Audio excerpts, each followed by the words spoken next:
Yo, what is up guys, it's your boy Clouds, and in today's video we're actually going to be doing a tier list for both enchants and curses. A lot of you guys have been asking for this, but I just want to say first and foremost this is going to be based on my opinions. I haven't ran into every single curse and enchant, so for some of these I will be reading the wiki and just kind of like placing them where I think they should be placed. So yeah, hopefully y'all understand that. Anyways, if you guys are new to the channel, make sure to hit that like and subscribe button as well as that bell notification so you can get notified whenever your boy uploads a video. And let's get straight into it, boys.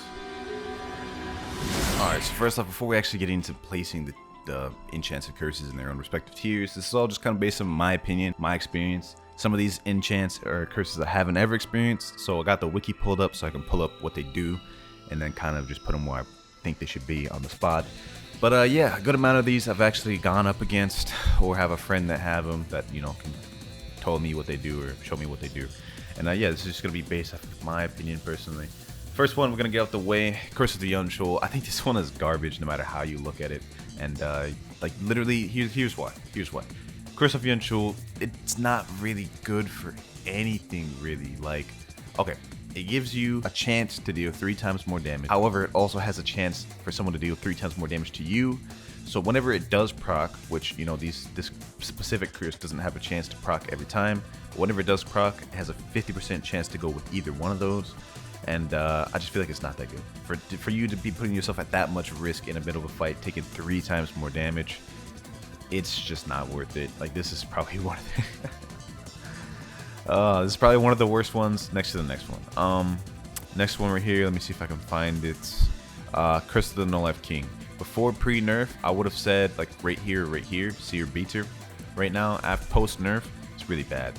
So basically, the Curse of the No Life King does a few things. Firstly, upon hitting someone, you make them gain insanity, and then it also makes your health regen faster. Even when you're in combat, you'll be regenning. Pre-nerf, this had a crazy amounts of regen, and like it was actually kind of busted in mid-battle. But let's bring up the 2 downsides to Curse of the No Life King. 1, you're constantly stuck at 1 life, no matter what. Constantly stuck at 1 life. 2, you lose 2 times blood loss. 3, yeah, there's a 3rd downside to this. When using this curse in depths, you gain sanity much faster, and you have the chance to die as soon as you even equip it in the depths. So using this in the depths is a no-go. You constantly always at 1 life. You lose 2 times more blood, and after the nerf, the regen just isn't even there. The regen's not even good. So if you get either of these 2 curses just starting out, right out the gate, I recommend you don't equip them. Just try to trade them as soon as you can. Try to trade them to someone who wants it, make some profit, and move on, because these 2 curses are not it. Do not use them. Do not use them. So yeah, those are the first 2 choices. I know some people are already going to agree with or disagree with that. That's, you know, that's completely fine. I don't really mind. All right, so next enchant I'm going to choose is Providence of Storm, and this is actually a pretty good enchant, but mainly for PvE. Low-key, I'm going to actually put it in A tier. So basically what this enchant does, every time you parry, your parry deals a bit of damage, and it attacks your enemy worth of 2% of their max HP. Now this is really bad for PvP because every time you parry, there's like a little like thing that comes down that deals to 2% of their max HP. That's pretty easy to parry, I'm not gonna lie. It's pretty easy to parry, it's pretty slow, but with this enchant, every single boss in the game, without a doubt, every single boss in the game, you don't even have to hit them. You just have to parry all their moves, and eventually they're gonna die. Someone, I think it was like a Freshie account that had this on a spear, was able to solo Primadon in like a couple minutes as a power 8. That's crazy. All you gotta do is literally just parry, because every single bit of parrying you do deals a little bit of damage, 2% of their max HP. So against Prima, every single parry deals 2% of his max HP. He was able to kill him in a couple minutes. So for PvE, this is actually the most cracked enchant in the game. Makes every boss easy, you just gotta parry. PvP though, it's not that good. That's why I can't really warrant putting it higher than A tier. But literally, if you got this on an account in PvE, I would say you should have that slot just PvE farming, like farming blood gems, or not blood gems, deep gems, farming enchants, because you could just easily kill any boss with this, and that enough for me is worth enough saying to put it in A tier right there. Next one right here, metal. I'm gonna put metal in C tier. Metal is just really not that good. I'm gonna be honest with you. Now here's what metal does. Every M1 connection, meaning every successful M1, you restore about 5% of your armor. This doesn't make a huge difference. I fought so many fights, even including team battles where I had 0 armor because I forgot to pair it from the blacksmith. So while this is a good enchant, if you get it on a good weapon, it's more of just, you could just look at it as like okay, you know, this is just an extra addition to the weapon, right? If you already have it on a good weapon you're already planning to use, then it's like you're not really gonna notice the enchant. It's just kind of like a plus, kind of like that one red talent where you regen armor at campfires. It's gonna be like that, except every successful M1 you get it back. But this isn't good enough to where I could say it's like crazy good, you know. So that's why I'm putting metal in C tier. I just don't think it's like all too crazily good. Next one, Heroism. I'm gonna put Heroism in S tier, SS tier. This is literally like one of the best enchants in the game. Now, I don't think this should really be an enchant. I think they should revert this to curse, and you guys will understand here. So basically, with this enchant, the more HP you have, the more damage you do per M1. If you're at full HP, you deal a whopping 25% more damage. However, there's also a downside to this. The lower health you are, the lower amount of M1 damage you do. And when you're like really close to dying, you'll deal significantly less damage per M1 with this. However, because, you know, being high health, like let's say you're above half, you're going to be dealing like more than you normally would. That's not too much of a downside because you're always pretty much going to be dealing more damage. So yeah, that's why that deserves that spot right there. Like, that's crazy enchant, I'm not going to lie to you, no matter how you look at it. Next one, I'm not going to lie to you, Sear right here. I'm going to have to place Sear B tier. Now, the reason I place it B tier, pre-nerf, Sear took a ton of thirst per every hit. Every time I procced, took a ton of thirst. Now, it only steals thirst equal up to 1/3 of your damage. So it's not even going to be dealing as much thirst. However, this is still a pretty good enchant. I'm not going to lie, that's why I place it B tier. If you get this on a decent weapon, I would say this is still a pretty decent enchant. Because, you know, eventually, let's say there's a long, drawn out fight, you probably will, like, you know, drain all of their thirst. And when they're completely thirst, I think they start losing their hunger as well as their blood. So, and over time, you know, you could fight that battle. Their screen will get all blurry as well. So I would say this is still a solid enchant to go for, in my opinion. It's definitely not bad. Next one, what should I pick? Bungee Gum. I feel like Bungee Gum is actually underrated a lot. Like, I'm not gonna lie to you, I'm gonna put Bungee Gum right now in A tier. I would place it in S, but I'm not too sure. I had a friend that actually had Bungee Gum, and it's really nice. So every M1, you attach, you know, a piece of Bungee Gum to your opponent, and every M1 that it procs, it'll pull the opponent towards you, like right in your face. So they're not gonna be able to run away. And if you get this on like a heavy weapon or something like that, that's actually crazy. Bungee Gum right now is really slept on. I'm not gonna lie, it's a lot better than you think. Constantly having to be in your opponent's face, not being able to get away every time this procs, that's crazy. That crazy, and that gives you a pretty decent advantage. Always having them right where you want them. So that's why I'm placing Bungee Gum where I placed it. I feel like people should really give Bungee Gum a little more respect than it deserves, because I constantly see people saying, oh, Bungee Gum's not that good, blah blah blah. You know, you get what I'm trying to say. All right, next one, Obfuscation. Honestly, obfuscation is a bit underrated as well. I'm low-key gonna put that in A tier. So basically what obfuscation is, one, it makes your weapon invisible, so it makes it a little bit difficult to see when they're swinging and stuff like that. So that's one good thing. But two, it makes everything just 10% faster. Your swing speed 10% faster. Low-key, pretty good, especially if you get this on a medium or heavy weapon. I feel like on something like a dagger, it would make it even more crazy, but daggers are already really fast.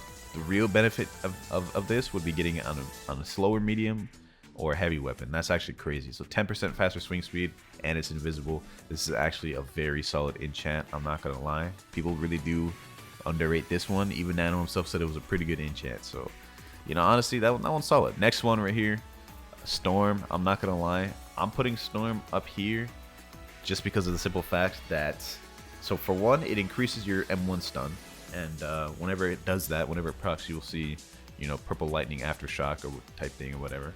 And the second effect that this does, whenever you're fighting in the rain, every M1 will summon like a bolt of lightning, and you also deal 50% more damage in the rain. So low-key, Storm is actually a very solid enchant.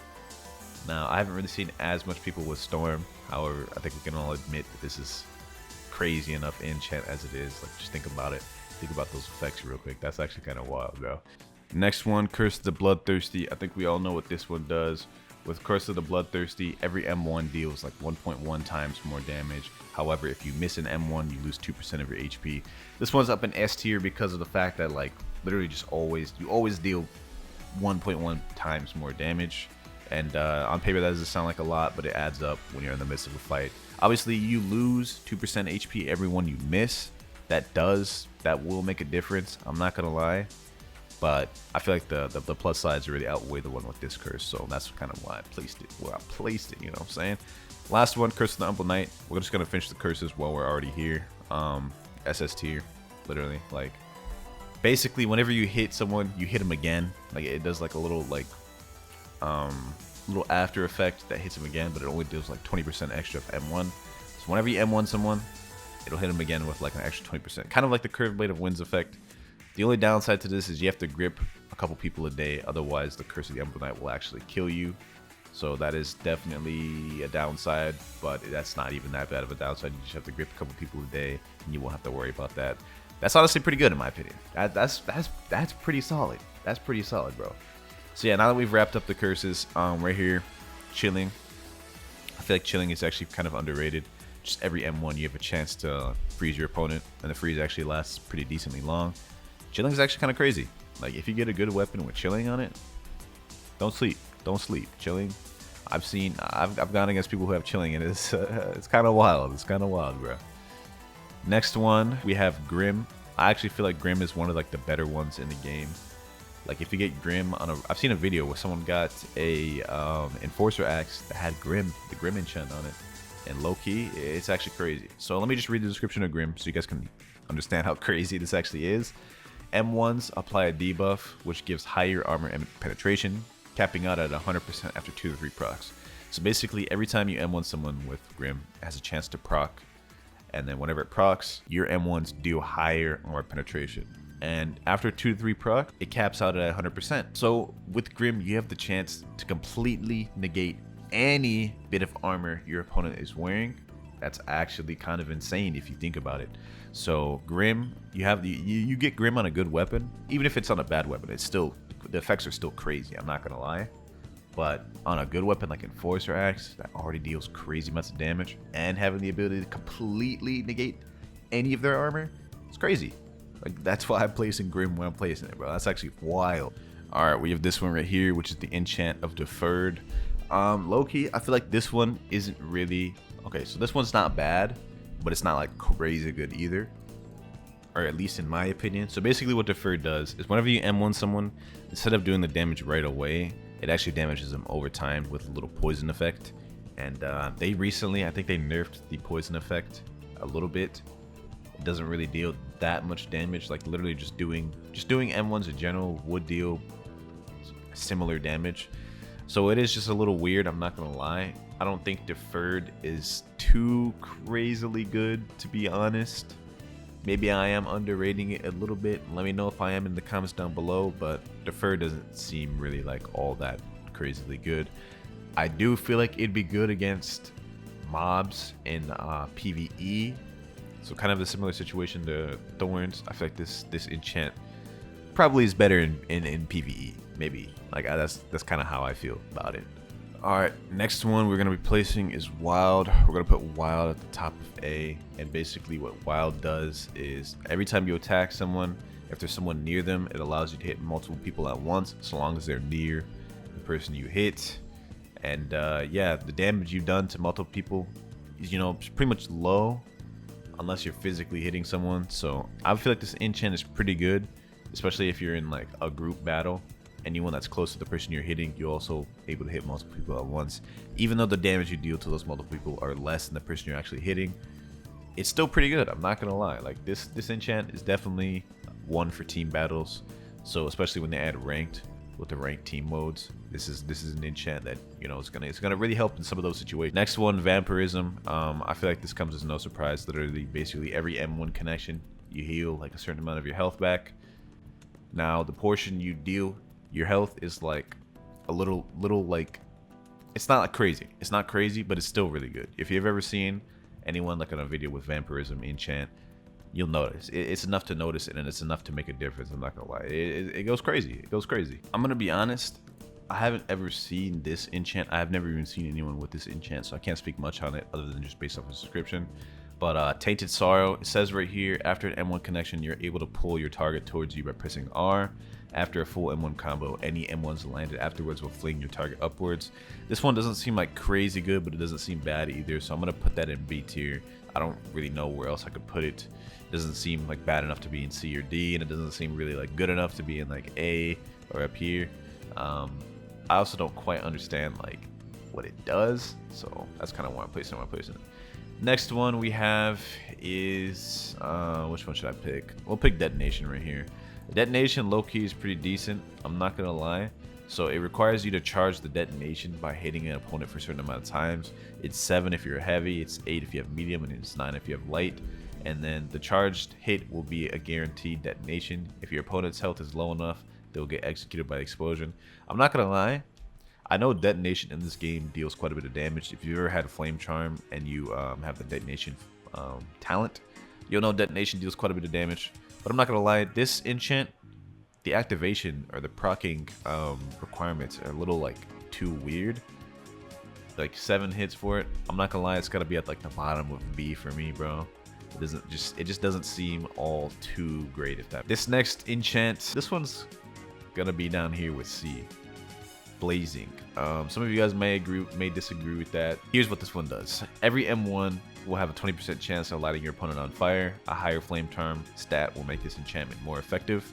So basically, this enchant is pretty much mainly meant for flame charm. If you don't have flame charm, it's not really going to seem as useful.